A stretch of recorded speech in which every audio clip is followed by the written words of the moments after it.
Now, the crowds yesterday on Capitol Hill, while united in their support of President Trump and their opposition to the election results, did display, I guess you could call it, a diversity of images.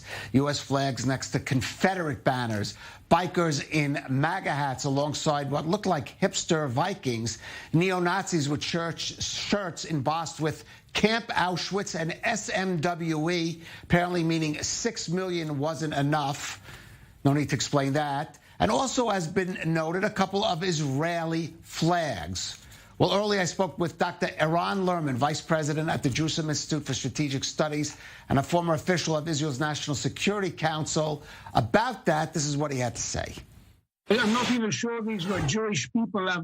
I've seen Tottenham Hotspur fans with Israeli flags. They were just blue and white to them.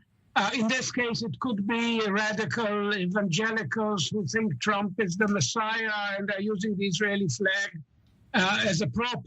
I would doubt very much if there were any Jews in this assault, involved in this assault. But I would say this, that the great majority of American Jewry across the spectrum, including Republicans and right-wingers, were unanimous in their condemnation of this attack on the democratic institutions of the United States, which are very important for the well-being and the future of Israel and the Jewish people as well.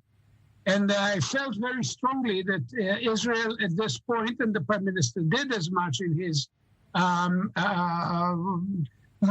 with Mnuchin, were coming out of the meeting with the U.S. Secretary of the Treasury to basically say we respect, admire the American democratic tradition.